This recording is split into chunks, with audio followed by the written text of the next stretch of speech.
Millionaire CEO told his pregnant wife to undress in the church restroom.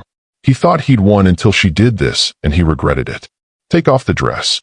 The command echoed through the dusty cathedral vestry like a gunshot. Damian Blackthorne, worth $400 million, stood blocking the door as his pregnant wife stared at him in disbelief. "Excuse me." Camilla's voice was barely a whisper. "You heard me. Remove your dress. I want to see my wife's body. Here. Now." "We're in a church, Damian. A place where we just renewed our vows. Where you promised to honor me." His smile was predatory, dangerous. "I want to worship my pregnant wife in this sacred place." But what he didn't know, what he couldn't have imagined, was that his next 30 seconds would destroy everything he'd built. Because Camilla had been planning this moment for months.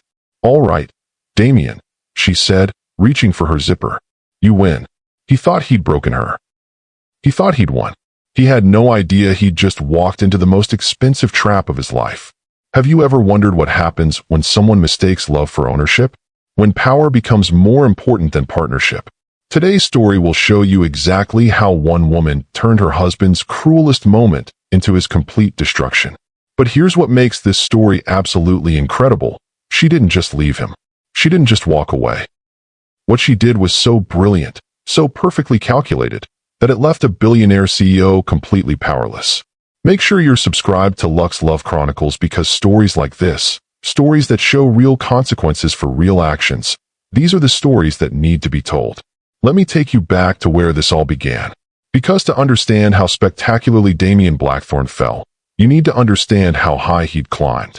3 years ago, Damian was worth exactly nothing.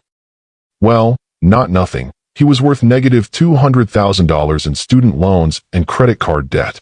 But he had something more valuable than money. He had hunger. The kind of hunger that comes from growing up in a trailer park in Alabama, watching your mother work 3 jobs just to keep the lights on. The kind of hunger that drives you to code 18 hours a day in a cramped studio apartment, living on ramen noodles and pure determination. "I will never be poor again," he'd whispered to himself every night, fingers flying across his laptop keyboard. "I will never be powerless again." And he wasn't lying. By 28, his mobile security app had caught the attention of tech giants. By 30, he'd sold his first company for $50 million. By 32, he'd built Tech Fusion Industries into a $400 million empire that controlled data security for half the Fortune 500. But success did something to Damian. It didn't just change his bank account, it changed his soul. The scared kid from Alabama disappeared, replaced by a man who believed that money could buy anything. Control anything, own anything, including people. His penthouse apartment on Manhattan's Upper East Side was a monument to his transformation. Floor-to-ceiling windows offered commanding views of Central Park. Italian marble floors reflected the light from crystal chandeliers worth more than most people's houses. Art that he'd bought not because he loved it, but because owning it proved his worth. Money isn't just currency. He'd tell his business partners over cognac that cost $5,000 a bottle. Money is proof. Proof that you matter. Proof that you've won. But for all his wealth, for all his power, Damian had one problem. He was alone. Oh, he had women. Lots of them. Models, actresses, socialites who were drawn to his money like moths to a flame. But they never lasted. Because the moment they showed any independence, any hint that they couldn't be completely controlled, Damian would freeze them out. Until he met Camilla. The Hartwell Museum's annual charity gala was the kind of event where Manhattan's elite gathered to see and be seen. Damian attended not because he cared about art, but because it was good for business. Networking disguised as philanthropy. He was nursing his second glass of champagne, already calculating when he could politely leave, when he saw her. Camilla Reeves stood before a massive painting, completely absorbed in the artwork. She was beautiful, yes, long auburn hair that caught the light, emerald green dress that hugged her curves perfectly, but it wasn't her beauty that stopped him cold. It was her stillness. In a room full of people posturing and performing, she was simply present, genuine, real. It's magnificent, isn't it? Damian found himself saying as he approached. Camilla turned, and when their eyes met, he felt something he hadn't experienced in years. Actual nervousness. The Rothko? Yes, it's incredible. Her voice was warm, cultured, with just a hint of a southern accent. The way he uses color to convey emotion, it's like he's speaking directly to your soul. You know art. I should hope so. I'm the museum's assistant curator. She smiled, and it was like sunlight. Though I have to ask, are you actually interested in the painting, or are you just making conversation? The directness caught him off guard. Most women approached him with calculated charm, but Camilla seemed genuinely curious about his answer. Honestly, I was making conversation, but now I'm interested in both the painting and the woman who understands it. Smooth, she laughed. Let me guess, you're in finance? Tech. You have that I conquer things for a living look about you. Tech. And what exactly does that look like? Expensive suit, confident posture, and eyes that are constantly calculating value. She tilted her head, studying him. The question is whether you calculate the value of people the same way you calculate the value of everything else. It should have been a warning. It should have told him that this woman saw through his carefully constructed facade. Instead, it intrigued him. Damien Blackthorne, he said, extending his hand. Camilla Reeves. Her handshake was firm, confident. And before you ask, yes, I know who you are. Your company donated $2 million to the museum last year.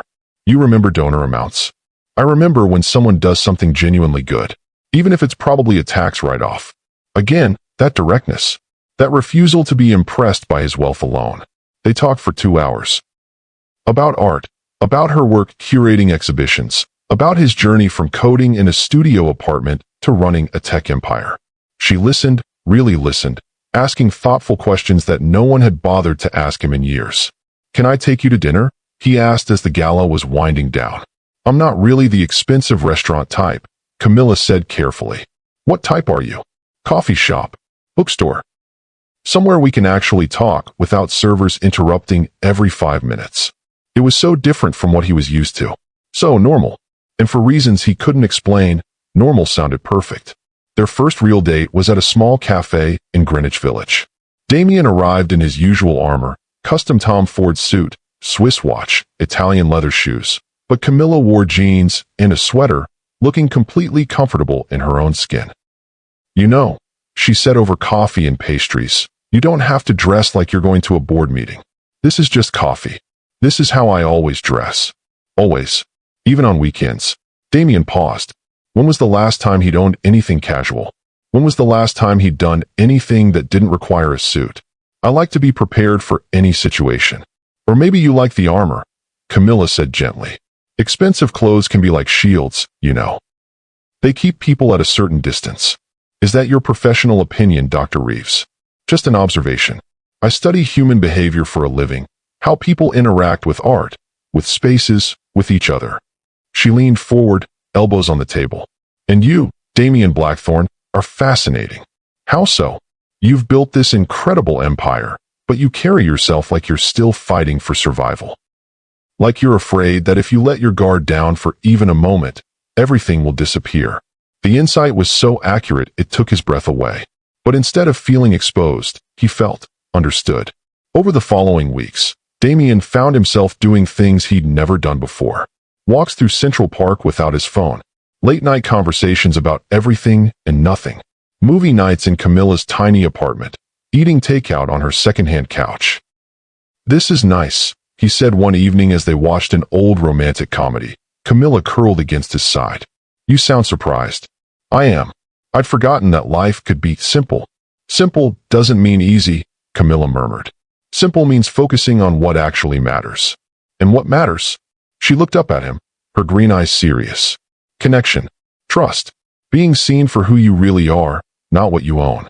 It was everything he'd been missing without knowing it. For the first time in his adult life, Damien felt truly happy. But happiness, for a man like Damien, was dangerous. Because happiness made him vulnerable. And vulnerability was something he'd sworn never to allow again. So slowly, unconsciously, he began to change the dynamic. It started small. Suggestions that weren't quite demands.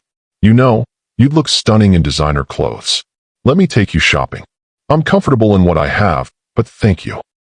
Of course, but imagine how beautiful you'd look in something that really fits properly. Something that shows off your figure. When she still resisted, the question was loaded, implying that refusing his help was somehow refusing success itself. It was manipulation disguised as support, and Camilla was smart enough to recognize it. Damien, I need you to understand something. I fell in love with you, not your bank account. I don't need you to fix my life or improve my career. I need you to respect the life I've already built. Of course I respect you. I just want to take care of you. Taking care of someone and controlling them are two different things. But Damien couldn't see the difference. To him, providing for someone, making their life easier, ensuring they never had to struggle, that was love. That was protection. The fact that it was also control, that never occurred to him. When Camilla got promoted to senior curator, Damien's first reaction wasn't pride, it was concern. All those late nights and travel. Why wouldn't I want it?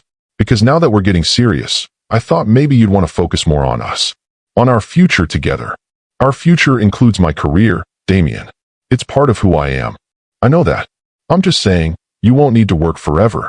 Once we're married, once we have children, you'll have other priorities. The assumption that marriage would automatically mean the end of her independence sent warning bells through Camilla's mind. But she loved him.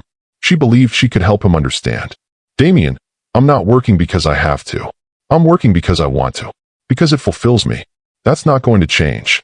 We'll see, he said, and something in his tone made her stomach clench. 6 months later, Damien proposed at the Met Gala, the most public, most photographed event of the social season. The ring was a flawless 10-carat diamond that probably cost more than most people's houses. Camilla Reeves, he said, dropping to one knee in front of Manhattan's elite, cameras flashing like lightning. Will you marry me? She should have been swept away by the romance of it all. Instead, she found herself thinking about the setting he'd chosen. The public nature of the proposal. The pressure of hundreds of eyes watching, making it almost impossible to say anything but yes. Yes, she whispered, because what else could she say? The crowd erupted in applause. The ring was stunning. The moment was perfect. So why did she feel like she'd just signed a contract instead of accepting a proposal? The wedding planning process gave her more answers than she wanted. I've booked the plaza for the reception, Damien announced over dinner one night. Don't you think we should discuss the venue together? I wanted to surprise you. Besides, the plaza is the best. Why would you want anything else? Maybe because it's our wedding, not a business merger? Camilla, I'm trying to give you the wedding of your dreams. But you never asked me what my dreams were. Every decision was made the same way. The flowers, the menu, the guest list, all determined by what Damien thought was best, what would look most impressive, what would reflect well on his status. When Camilla suggested including some of her college friends, people who didn't move in Manhattan's elite circles, Damien hesitated. Are you sure they'd be comfortable? It's going to be a pretty sophisticated crowd. They're my friends, Damien. Of course I want them there. I'm just thinking about what's best for everyone. Your friends might feel out of place.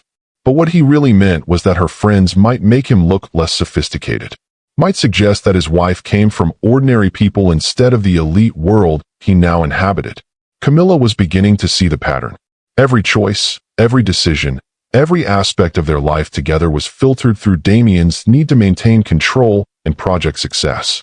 She was becoming less of a partner and more of an accessory. But she loved him. And she believed, or maybe just hoped, that once they were married, once he felt secure in their relationship, things would change. The wedding was everything Damien wanted it to be, lavish, exclusive, and photographed for society magazines. Camilla looked stunning in her custom Vera Wang gown, and Damien looked every inch the successful mogul in his bespoke tuxedo. You're the most beautiful bride I've ever seen, he whispered as they danced to their first song as husband and wife. I love you, she replied, and meant it completely. For their honeymoon, Damien chartered a yacht in the Mediterranean. Private chefs, pristine beaches, and absolute luxury. It should have been perfect. This is incredible, Camilla said as they watched the sunset from the deck, a glass of champagne in her hand. Only the best for my wife. You'll never have to worry about anything again. There was something in the way he said my wife that made her pause.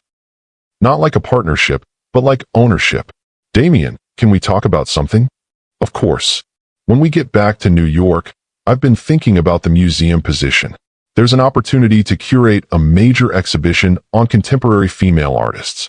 It would mean some travel, some late nights, Camilla. His voice was gentle but firm. You don't need to do that anymore. What do you mean? I mean you don't need to work.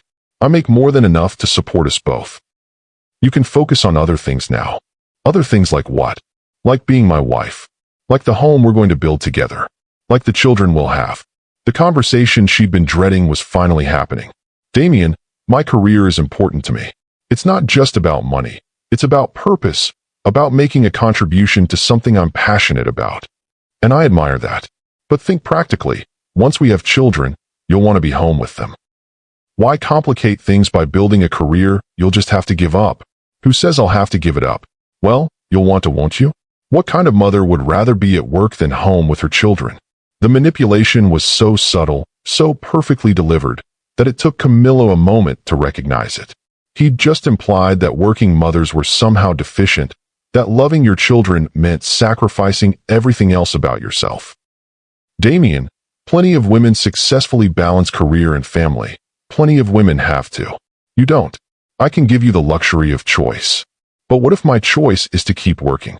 His jaw tightened almost imperceptibly. Let's cross that bridge when we come to it. But Camilla was beginning to understand that in Damien's world, she wouldn't get to make that choice at all. 18 months into their marriage, Camilla discovered she was pregnant. She stared at the positive test for 5 full minutes, emotions warring inside her chest. Joy, because she did want children, had always wanted to be a mother.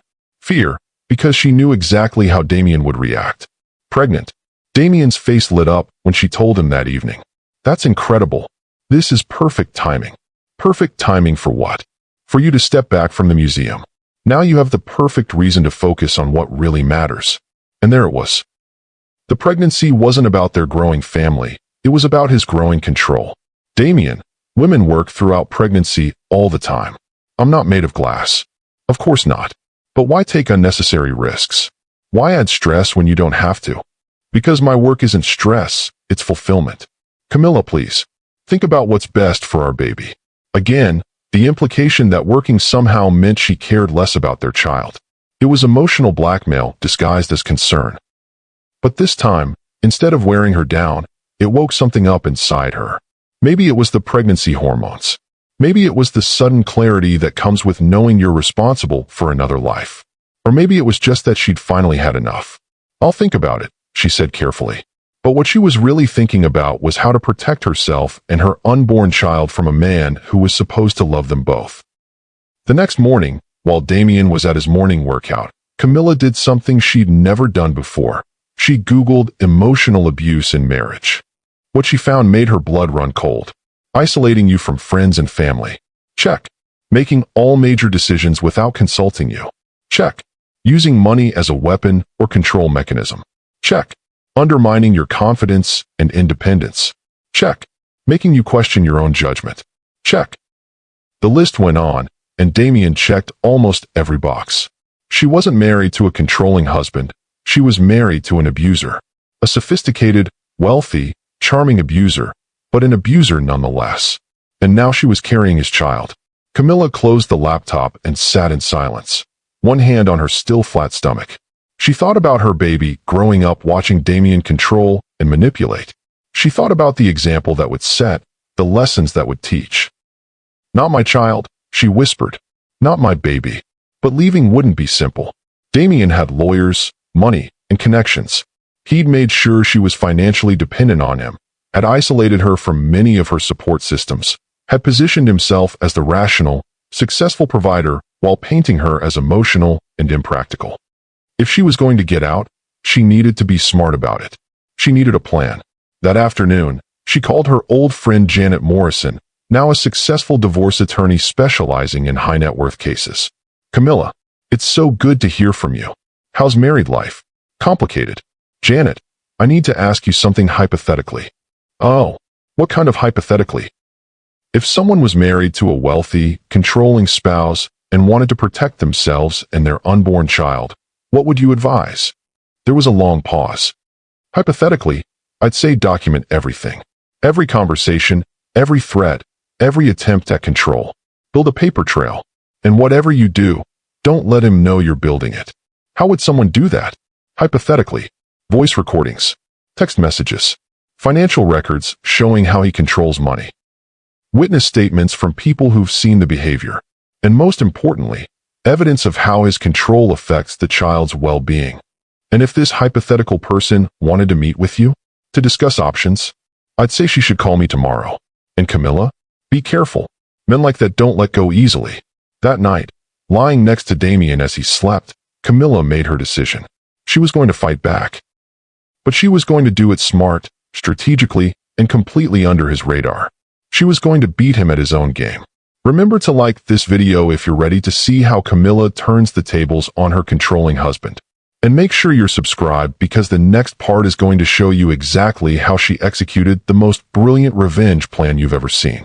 Trust me, you won't want to miss what happens next. Drop a comment below and tell me. What would you do in Camilla's situation? How far would you go to protect yourself and your child from someone who's supposed to love you? Over the next 3 months, Camilla Blackthorne became two people. During the day, she was the dutiful pregnant wife. She attended Damien's business dinners, smiled at his colleagues' wives, and played the part of the grateful woman who'd married above her station. But in secret, she was building the most comprehensive case of emotional and financial abuse that Janet Morrison had ever seen. "This is impressive," Janet said during one of their clandestine meetings at a small cafe in Brooklyn, far from Damien's usual haunts. Voice recordings, financial documents, witness statements. "You've been thorough." "I had a good teacher," Camilla replied, one hand resting on her now visible bump. At 5 months pregnant, she could no longer hide her condition with loose clothing. "Damien himself taught me that preparation is everything." "Tell me about the financial control again." Camilla opened her laptop, showing Janet a detailed spreadsheet. "He moved me to a joint account where he can monitor every transaction. When I tried to buy lunch for my friend Sarah last week, $12 at a sandwich shop, he questioned it that evening." "What did he say exactly?" "He said, 'I noticed you spent money on lunch yesterday. I thought we agreed you'd eat at home more often now that you're pregnant.'" Camilla's voice took on Damien's precise, controlled tone. "When I explained it was for Sarah too, he said, 'Maybe Sarah should pay for her own meals. We're not running a charity. And you recorded this. Every conversation for the past 2 months. I have a recording app that starts automatically when he comes home." Janet leaned back in her chair, impressed despite herself. "Most abuse victims take years to recognize the patterns, let alone document them. What made you so strategic?" Camilla was quiet for a moment, her hands protective over her belly. "When I realized I was pregnant, something clicked. This isn't just about me anymore. This baby is going to grow up watching how we treat each other, learning what normal looks like." Her eyes hardened. "I refuse to raise a child who thinks love means control. The question is, what's your endgame? Divorce is one thing, but you mentioned wanting to teach him a lesson. I want him to experience exactly what he's put me through. I want him to feel powerless, exposed, humiliated." Camilla's voice was steel-wrapped in silk. "I want him to understand that treating someone like property has consequences. And how do you plan to do that?" Camilla smiled, and it wasn't entirely pleasant. "He's planning a vow renewal ceremony. His idea, of course. He thinks it will bind me more tightly to him, especially with the baby coming. When? Next month. At St. Augustine Cathedral, the most prestigious venue in the city. He's invited every major business leader, politician, and socialite in Manhattan. Very public." "Exactly. Damien's reputation is everything to him. His image as the perfect, successful husband and father-to-be is crucial for his business relationships." Camilla leaned forward. "What if that image was shattered in the most public way possible?" Janet's eyebrows rose. "What are you thinking?" "I'm thinking that if he wants to humiliate me privately, I should return the favor publicly." "Camilla, be very careful. Revenge can backfire, especially against someone with his resources." "It's not revenge," Camilla corrected. "It's justice. And I'm going to serve it ice cold." While Camilla was secretly building her case, Damien was becoming increasingly frustrated with his inability to completely control his wife. The pregnancy had changed her in ways he hadn't anticipated. Instead of making her more dependent, it had made her more determined. Instead of softening her, it had given her a core of steel he'd never seen before. "I've been thinking about names," Camilla said over dinner one evening, her hand resting on her 6-month bump. "Oh, what did you have in mind?" For a girl, I like Eleanor. For a boy, maybe James. Eleanor Blackthorne. That has a nice ring to it. Damien nodded approvingly. Though I was thinking something more distinctive. Unique. Like what? Well, Valentina is beautiful. Or for a boy, perhaps Maximilian. Names that command respect. Those are certainly dramatic. Our child will be born into privilege, Camilla. Their name should reflect that status. Or their name should reflect that they're loved for who they are, not what they represent. The subtle pushback was becoming constant. On everything from baby names to nursery designs to birthing plans, Camilla had opinions that didn't automatically align with his preferences. It was making him desperate. Dr. Richmond is an excellent obstetrician, he said the next week. I've arranged for you to switch to his practice. I'm happy with Dr. Martinez. Dr. Richmond delivered the mayor's wife's children, the governor's daughter. He's the best in the city. Dr. Martinez delivered me. My mother trusts her completely. This isn't about your mother, Camilla. This is about our child having the absolute best care. Are you saying Dr. Martinez isn't qualified because she's not treating celebrities? I'm saying why settle for good when you can have the best? But Camilla held firm, and Damien found himself facing a reality he'd never encountered, a woman who couldn't be bought, threatened, or manipulated into compliance. It was driving him insane. The board meeting incident was the breaking point. Tech Fusion was considering acquiring a smaller company, and Damien had invited Camilla to the presentation as a way of showing off his pregnant wife to potential investors. The acquisition makes perfect sense, he was explaining to the room full of suits. Cloud Secure's technology integrates seamlessly with our existing platform. What about their employee retention issues? Asked one of the investors. Minor growing pains. Nothing we can't handle. That's when Camilla spoke up. Actually, their turnover rate is 37% higher than industry standard. That suggests either poor management or fundamental cultural problems that acquisition might not solve. The room went silent.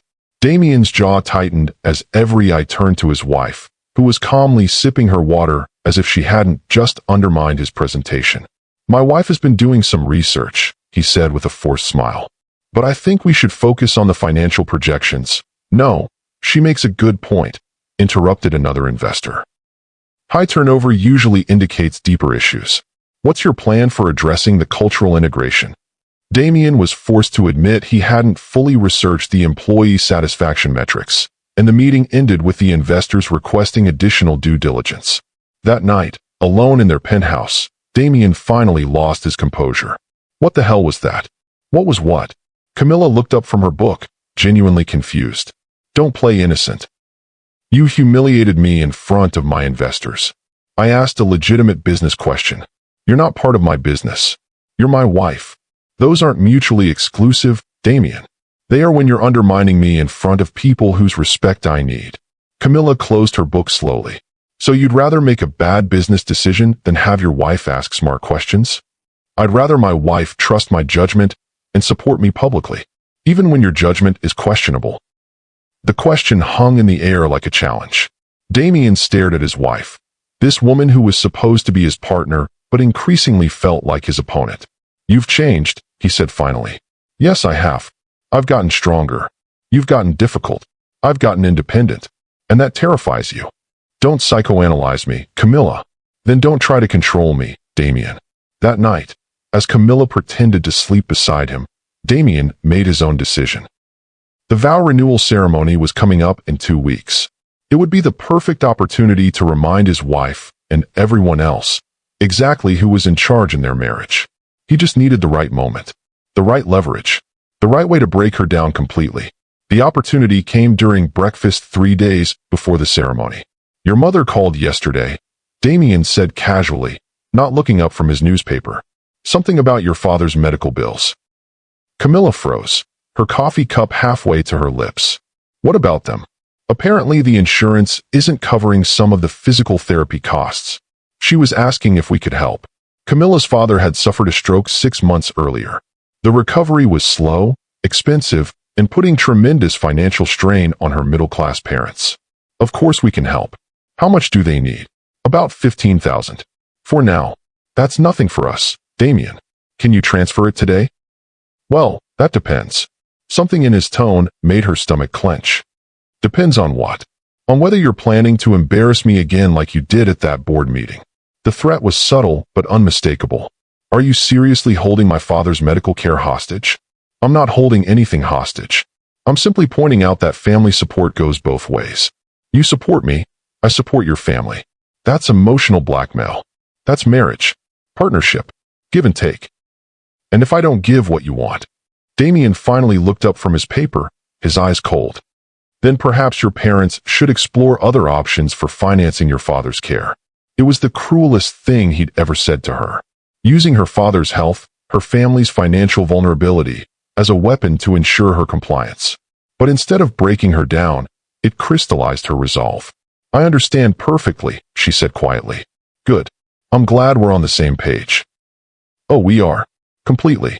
But what Damien didn't know was that Camilla had already transferred $50,000 to her parents from an account she'd opened secretly months ago, funded by selling jewelry he'd bought her and small amounts skimmed from household expenses over time. Her father's care was secure. Her parents were protected. And now she had the perfect evidence of his willingness to use family members as leverage. The recording device in her purse had captured every word. St. Augustine Cathedral was a masterpiece of Gothic architecture, its soaring spires and magnificent stained glass windows making it the most sought-after venue for Manhattan's elite. Getting married there required either generations of family connections or the kind of money that opened doors instantly. Damien had used the latter. Everything looks perfect, he said as they arrived for their vow renewal ceremony, his hand possessively on Camilla's lower back. At 7 months pregnant, she was radiant in an elegant cream silk dress that showcased her bump beautifully. It's stunning, she agreed, looking around at the flowers, the candles, the photographer setting up his equipment. The guest list read like a who's who of New York power players. About our commitment to each other and our growing family. I won't forget, Camilla replied, and there was something in her tone that should have warned him. The ceremony itself was beautiful. Father Martinez, who had officiated their original wedding, spoke eloquently about love, commitment, and the sacred nature of marriage. Damien and Camilla, he said as they stood before the altar, hands joined. You chose to renew your vows today not because you had to, but because you wanted to reaffirm your dedication to each other and to the child you're expecting. Damien squeezed Camilla's hands, his smile perfect for the cameras. But when she looked into his eyes, she saw not love, but ownership. Not partnership, but possession. Do you, Damien, promise to love, honor, and cherish Camilla, to support her dreams and respect her choices, in sickness and in health, for as long as you both shall live? I do, he said confidently. And do you, Camilla, promise to love, honor, and cherish Damien, to support his ambitions and stand by his side, in sickness and in health, for as long as you both shall live? Camilla looked out at the assembled guests, at the cameras, at the perfect facade of their perfect life. Then she looked back at her husband. I do, she said softly. But what she was really saying was, I do promise to stand by your side, when you're getting exactly what you deserve. After the ceremony, cocktails were served in the cathedral's reception hall, while the photographer arranged for formal portraits. It was during this transition that Damien made his fatal mistake. Darling, he said, his arm around her waist as they posed for photos. Could we have a moment alone? There's something I want to show you. Of course. He guided her through the cathedral's corridors, past medieval tapestries and religious artifacts, toward a narrow stone staircase. Where are we going? The old vestry. I wanted to give you your anniversary gift privately. But Camilla knew her husband too well. This wasn't about gifts. This was about power, about control, about reminding her, on their most public day, exactly who was in charge. She followed him up the stairs anyway, her hand protectively over her belly, because she knew this moment was exactly what she'd been waiting for. The vestry was a small, dusty chamber that clearly hadn't been used in years. Afternoon light filtered through a single arched window, and the air smelled of old wood and forgotten prayers. Damien closed the door behind them with deliberate finality. What did you want to show me? Camilla asked, though she already knew. Actually, I wanted to see you. His voice had changed, becoming lower, more predatory. All of you. The way you look now, carrying my child. Damien, You've been fighting me for months, questioning my decisions, undermining my authority. Today, in this sacred place where we just renewed our vows, I want my wife to remember who she belongs to." And there it was, the mask finally dropping completely. "I belong to myself," Camilla said quietly. "No." He moved closer, blocking her path to the door. "You belong to me. Your body belongs to me. That baby belongs to me. You're being ridiculous." "Am I?" "Take off the dress, Camilla." The command echoed through the small chamber like a gunshot. Camilla stared at him, her green eyes wide with what he interpreted as shock, but was actually anticipation. "Excuse me. You heard me. Remove your dress. I want to see my wife's body. Here. Now. We're in a church, Damien. A place where we just promised to honor each other. Where you promised to obey me." His smile was cruel, triumphant. "I want to worship my pregnant wife in this sacred place." But there was nothing sacred about it. This was about humiliation, about forcing her into sexual submission in a place of worship, about making her feel powerless and violated. It was the perfect crime, one he was certain she would never report because of the shame and the circumstances. "Take off the dress," he repeated, his voice harder now. "Don't make me ask again." "Or what?" Camilla's voice was steady, curious rather than afraid. "Or I make that call about your father's medical bills. And maybe a few other calls. Your brother's restaurant loan. Your mother's mortgage." The threats came easily now, each one a dagger aimed at her family's financial stability. He'd researched every vulnerability, every pressure point, every way to make her comply. "You'd really do that? Use my family against me? I'm protecting our family, our marriage. Sometimes that requires difficult decisions." "I see." Camilla was quiet for a long moment, and Damien took her silence for submission. "So what's it going to be? Are you going to be a good wife? Or do I need to make some phone calls?" That's when Camilla smiled. It was radiant, beautiful, and absolutely terrifying. "All right, Damien," she said, reaching for the zipper at the back of her dress. "You win."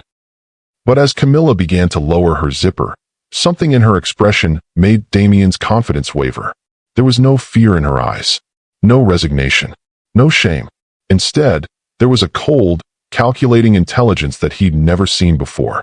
"You know what's interesting about this vestry?" she said conversationally as the silk pulled at her feet, revealing elegant maternity lingerie that somehow made her look powerful rather than vulnerable. "What?" Damien's voice was hoarse, his body responding despite his growing unease. "The acoustics. Sound carries beautifully in here." She unclasped her bra with fluid grace, never breaking eye contact. Almost like it was designed for people to hear what's happening inside. "What are you talking about?" "I'm talking about the fact that every word you've said in the last 10 minutes has been broadcast to my lawyer's office via the recording app on my phone." She stepped out of her panties, standing before him completely naked except for the small device barely visible in her discarded purse. Damien's face went white. "You're lying." "Am I?" "Janet, are you getting all this?" A voice crackled from the phone speaker. Crystal clear, "Camilla, we have enough evidence here for a dozen charges." "Charges?" Damien stammered. "What charges?" Camilla began dressing with unhurried calm. "Sexual coercion, for starters. Forcing your pregnant wife to undress under threat of financial punishment. In a church, no less. You consented, under duress. After you explicitly threatened my family's financial security. That's not consent, Damien. That's extortion. No one will believe. They'll believe the recordings. All of them. Months of evidence showing systematic emotional abuse, financial control, and manipulation." She smoothed her dress, looking every inch the elegant socialite rather than a woman who'd just destroyed her husband's life. "Oh, and the prenup you're so proud of? Null and void in cases of abuse." Damien sank onto a dusty chair, the reality hitting him in waves. "Camilla, please. We can work this out." "No, we can't. Because you don't see me as a person, Damien. You see me as property, and I refuse to be owned. The baby will be raised by a mother who knows her worth and a father who'll have supervised visitation rights until he proves he's capable of treating people with respect." She moved toward the door, but he blocked her path one final time. "You can't leave me. I love you." "No," Camilla replied, her hand on the door handle. "You love owning me. There's a difference. Wait. Let me explain," Explain what? That you're sorry you got caught? That you didn't mean to threaten my family? That you'll change? She shook her head. I've heard all the promises before, Damien. The only difference is now I'm listening to my own voice instead of yours. What do you want? Money? I'll give you anything. I want you to experience what you've put me through. I want you to feel powerless, exposed, humiliated. Her smile was sharp as broken glass. And in about 30 seconds, you're going to understand exactly what that feels like. What do you mean? Camilla opened the door, and golden light from the corridor spilled into the dusty chamber. I mean that while we've been having this conversation, my assistant has been distributing a very interesting press release to every major news outlet in the city. What press release? The one detailing your arrest for sexual coercion and domestic abuse, complete with audio evidence and witness statements. She paused at the threshold. Your guest should be getting news alerts right about now. As if summoned by her words, Damien's phone began buzzing with notifications. Text after text, call after call, as news of his downfall spread through Manhattan's elite circles with lightning speed. You destroyed me, he whispered. No, Camilla corrected gently. You destroyed yourself. I just documented it. She stepped into the corridor, where two police officers were waiting with handcuffs. Mr. Blackthorne? NYPD. You're under arrest for criminal coercion and domestic abuse. You have the right to remain silent. Don't forget to hit that like button if you're loving Camilla's revenge so far. And make sure you're subscribed because this story is about to get even more intense. Comment below if you think Damien got what he deserved, or if Camilla went too far. The arrest of Damien Blackthorne sent shockwaves through Manhattan's elite circles. By the time his expensive lawyer managed to get him released on bail 6 hours later, his carefully constructed empire was already crumbling. The news cycle was merciless. Tech mogul arrested for abusing pregnant wife. Billionaire's dark side exposed. The price of power, when success becomes abuse. Every major outlet carried the story, complete with audio clips of his threats and demands. The recording of him forcing his pregnant wife to undress in a church vestry became the most damning evidence of privileged abuse the public had ever heard. How bad is it? Damien asked his crisis management team the next morning, though their faces already told him everything he needed to know. Bad, replied Patricia Chun, the best damage control specialist money could buy. 3 board members have called for your resignation. The stock price dropped 18% in after-hours trading. What about the criminal charges? Sexual coercion, domestic abuse, criminal threatening. The DA is treating this as a high-profile case. She slid a folder across his desk. Your wife's legal team is very thorough. They have 6 months of evidence. Damien's hands shook as he opened the folder. Inside were transcripts of conversations he barely remembered, financial records showing his control over every aspect of Camilla's life, witness statements from people who'd observed his behavior. Jesus, he whispered. She planned this for months. The question now is how we minimize the damage to your reputation and business interests. What do you recommend? Full accountability, public apology, voluntary resignation from tech fusion, agreement to all divorce terms without contest. Patricia's expression was grim. Even then, your career as a public figure is likely over. And if I fight it, then more evidence gets released. More victims potentially come forward. And you lose everything anyway, just more publicly and painfully. The irony wasn't lost on him. The woman he'd tried to control had outmaneuvered him completely, using his own tactics of careful planning and strategic thinking to destroy everything he'd built. 3 days after Damien's arrest, Camilla held her own press conference. 8 months pregnant now, she stood before a room full of reporters with quiet dignity and unshakable composure. I want to address the recent events involving my estranged husband, Damien Blackthorne, she began, her voice steady and clear. For months, I endured systematic emotional abuse, financial manipulation, and attempts to control every aspect of my life. The room was silent except for the click of cameras. The incident in the cathedral vestry was not an isolated event. It was the culmination of a pattern of behavior designed to make me feel powerless, dependent, and afraid to speak out.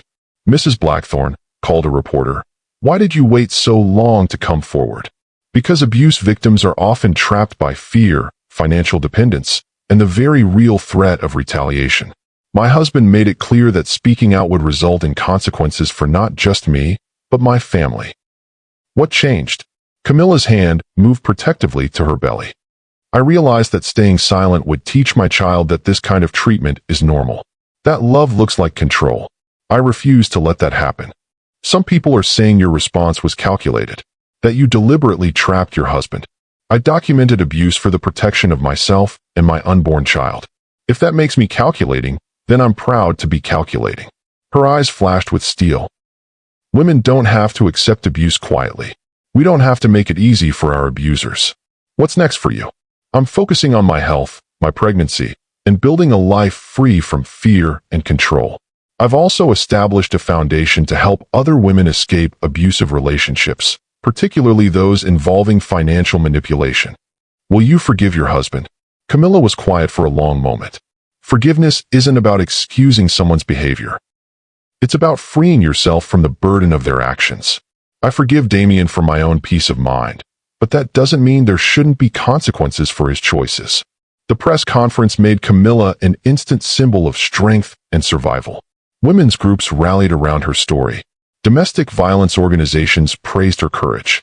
Even celebrities and politicians issued statements supporting her bravery. Meanwhile, Damien watched from his empty penthouse, seeing his former wife command respect and admiration in ways he never had. She hadn't just escaped him. She'd become more powerful than he'd ever been. The trial of Damien Blackthorne became one of the most watched legal proceedings of the year. Day after day, evidence was presented showing his pattern of control and manipulation. Audio recordings revealed his threats against Camilla's family. Financial records showed how he'd isolated her economically. Witness testimony painted a picture of a man who viewed his wife as property rather than a partner. The most damaging evidence was the recording from the cathedral vestry. Hearing a wealthy, powerful man force his pregnant wife to undress under threat of financial retaliation shocked even seasoned courtroom observers. This case isn't just about Damien Blackthorne, prosecutor Maria Santos told the jury during closing arguments. It's about the abuse of power, the weaponization of wealth, and the fundamental truth that money doesn't give anyone the right to control another human being. Damien's defense team tried to argue that the marriage was simply troubled, that his client was guilty of being controlling but not criminal. But the evidence was overwhelming. The jury deliberated for less than 4 hours. Guilty on all counts. Damien was sentenced to 2 years in prison, 5 years of probation, mandatory anger management and domestic violence counseling, and a restraining order preventing him from contacting Camilla or their child without court supervision. As he was led away in handcuffs, Camilla sat in the gallery with her hand on her now 9-month pregnant belly. She felt no joy at his downfall, only relief that her child would be born into a world where accountability still mattered. 3 weeks after the trial ended, Camilla gave birth to a healthy baby girl. She named her Elena, not Eleanor, as Damien had wanted, but Elena, meaning bright light. She's perfect, whispered Camilla's mother, holding her granddaughter for the first time. She is, Camilla agreed, watching her daughter sleep peacefully. And she'll grow up knowing that she's valued for who she is, not what she represents. The Blackthorne divorce was finalized without contest. Damien's legal team had advised him that fighting would only result in more negative publicity and potentially harsher criminal sentences. Camilla received half of his liquid assets, approximately $40 million, plus ongoing child support. She used the money to establish the Elena Foundation, providing legal aid and financial assistance to women escaping abusive relationships. "Why name it after your daughter?" asked Janet Morrison during the foundation's launch event. "Because she's my reminder that we fight not just for ourselves, but for the next generation. For the children who deserve to see healthy relationships modeled." The foundation quickly became one of the most effective domestic violence organizations in the country. Camilla's story had resonated with millions of women, and donations poured in from around the world. She returned to work at the museum part-time, curating an exhibition called Voices of Resilience, featuring art by survivors of domestic violence. The exhibition toured nationally, raising both awareness and funds for abuse prevention programs. This is incredible, right? If you're inspired by Camilla's strength and intelligence, smash that like button. And don't forget to subscribe for more stories of justice being served. We're almost at the end of this amazing story, but the lessons are just beginning. Prison was a revelation for Damien Blackthorne. Stripped of his wealth, his status symbols, and his ability to control his environment, he was forced to confront the reality of who he'd become. His cellmate was Marcus, a former corporate lawyer serving time for embezzlement. First time inside, Marcus asked on Damien's first night. "Yeah. What did you do?" "Domestic abuse. Coercion." The words felt strange in his mouth, like admitting to a disease he'd never known he had. The powerful man who forgot other people were human. "I see it all the time in here." "It wasn't like that, wasn't it?" Marcus sat up on his bunk. "Let me guess. You worked hard for everything you had. You deserved respect. Your wife should have been grateful for the life you provided." Damien was quiet, because that was exactly how he'd thought about it. "The thing about guys like us," Marcus continued, "is we confuse success with superiority. We think being good at making money makes us good at everything else, including relationships. I loved her. Did you? Or did you love having her?" The question haunted Damien through his mandatory counseling sessions. Week after week, Dr. Angela Rivera forced him to examine his behavior, his motivations, his fundamental beliefs about power and relationships. "Tell me about your childhood," she said during one session. "What's to tell? We were poor. My mother worked 3 jobs. I promised myself I'd never be powerless again." "And how did you define powerless?" "Not having control over my circumstances. Not being able to protect the people I cared about." "So control became your way of showing love?" "I guess. But Camilla didn't experience it as love, did she?" The sessions were brutal, forcing Damien to see his marriage through Camilla's eyes. The gifts that felt like bribes. The protection that felt like prison. The love that felt like ownership.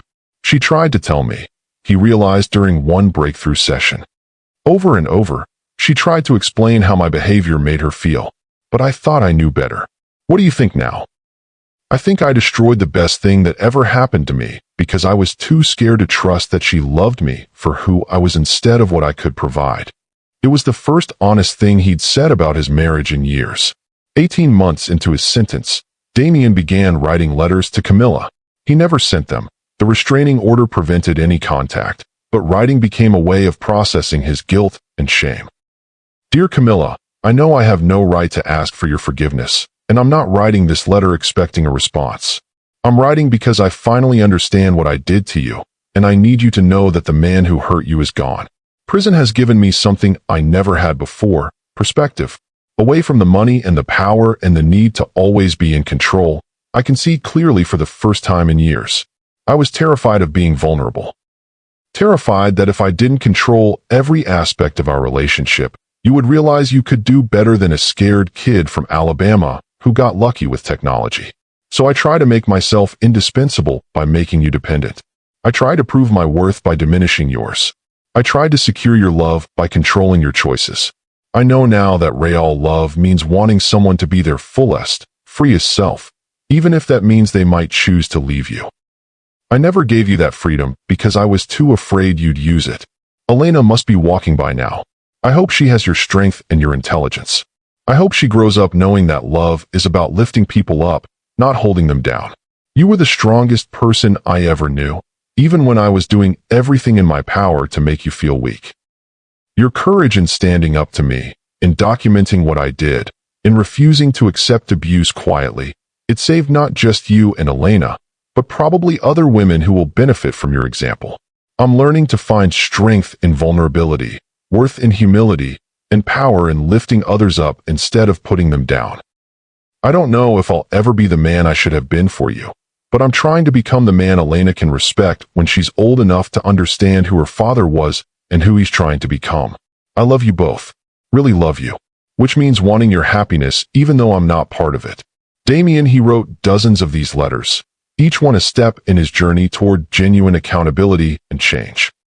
On Elena's first birthday, Camilla hosted a celebration at the museum where she worked. The exhibition hall was filled with friends, family, and supporters of the Elena Foundation. A year ago, Camilla said, addressing the crowd while holding her daughter, I was afraid my child would grow up in a world where might makes right, where money equals power, where control masquerades as love. Elena babbled happily in her arms, reaching for the colorful balloons. Today, I'm hopeful that she'll grow up in a world where accountability matters, where strength means lifting others up, and where love is defined by freedom rather than possession. The crowd applauded as Elena clapped her tiny hands, delighted by the attention. This foundation, this community, this movement toward real justice. It's Elena's birthday gift to the world. Proof that even the worst situations can become catalysts for positive change. As the party continued around them, Camilla's mother approached with tears in her eyes. "I'm so proud of you," she whispered. "Not just for how you handled Damien, but for how you've used your experience to help others." "I had good teachers," Camilla replied, kissing Elena's forehead. "Women who showed me that survival isn't enough. We have to thrive." 5 years later, 5 years after his release from prison, Damien Blackthorne was a different man. He worked as a consultant for nonprofit organizations, using his business skills to help them operate more efficiently. He lived in a modest apartment in Brooklyn, drove a used Honda, and attended therapy twice a week. His relationship with Elena was carefully supervised but slowly improving. She was 6 now, brilliant and curious like her mother, with Damien's green eyes and Camilla's compassionate heart. "Why can't you live with us?" Elena asked during one of their monthly visits to the park. "Because Daddy made some very bad choices before you were born," Damien explained carefully. "Choices that hurt Mommy and made it unsafe for us to be a family. But you're sorry, right? More sorry than you can imagine, sweetheart. And you learn better." "I'm still learning better every day." Elena considered this with the seriousness only children possess. "Mommy says people can change if they really want to." "Do you think I've changed?" "I think you're trying to. That's what matters." Her wisdom, so much like Camilla's, brought tears to his eyes. Meanwhile, Camilla had built a life of purpose and meaning. The Elena Foundation had helped over 1,000 women escape abusive relationships. She'd remarried, a kind, gentle man who understood her history and supported her mission. They were expecting their first child together. "Do you ever regret how you handled things with Damien?" Her new husband, Robert, asked one evening as they prepared for bed. "Never," Camilla replied without hesitation. "I regret that it had to happen, but I don't regret standing up for myself and Elena." Women need to see that there are consequences for abuse, even when the abuser is wealthy and powerful. And now he's learning to be a better person. It took losing everything for him to understand what really mattered, but he's getting there. "You're remarkably generous toward him." "I'm not generous toward him. I'm practical about Elena. She deserves to have a father who's genuinely changed, not one who's just pretending to be sorry. His transformation benefits her, which benefits me. If this story has moved you, touched you, or taught you something important, please hit that like button now. Your engagement helps these important stories reach more people who need to hear them. As our story comes to an end, there are powerful lessons that echo far beyond Damien and Camilla's experience. First, love is not ownership. True love wants the other person to flourish and grow, even if that growth takes them in unexpected directions. When someone tries to control your choices, limit your potential, or make you smaller to make themselves feel bigger, that's not love, that's possession. Second, wealth and power don't justify abuse. Money doesn't give anyone the right to manipulate, threaten, or coerce another person. In fact, using financial resources as weapons against vulnerable people is particularly cruel because it exploits the very real need for security and stability. Third, documentation is protection. Camilla's strategic approach to gathering evidence saved her and her daughter. If you're in a situation where someone is trying to control or manipulate you, document everything. Keep records. Save messages. Build a paper trail. Knowledge is power, and evidence is protection. Fourth, strength sometimes looks like submission. Camilla's apparent compliance with Damien's demands wasn't weakness, it was strategy. She understood that sometimes you have to let someone reveal their true nature before you can effectively counter it. Strategic patience can be more powerful than immediate resistance. Fifth, accountability is essential. Damien's transformation only began when he faced real consequences for his actions. Without accountability, abusers rarely change because they have no incentive to examine their behavior. Justice isn't just about punishment, It's about creating conditions where growth and change become possible.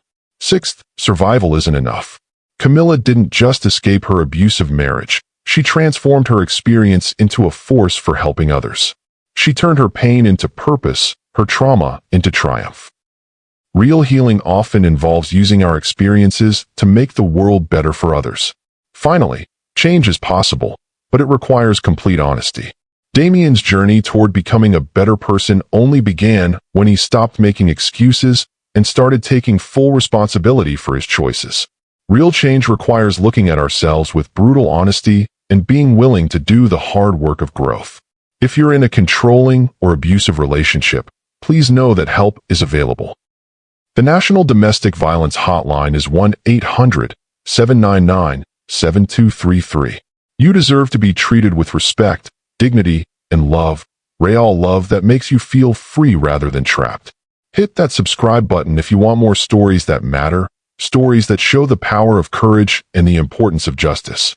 Share this video with someone who needs to hear Camilla's message of strength and survival. And remember, you are worthy of love that lifts you up, not love that holds you down. You have the right to make your own choices, pursue your own dreams, and live your own life free from fear and control. Thank you for joining us for this powerful story. I'm Mr. Wentworth, and until next time, keep fighting for the love and respect you deserve.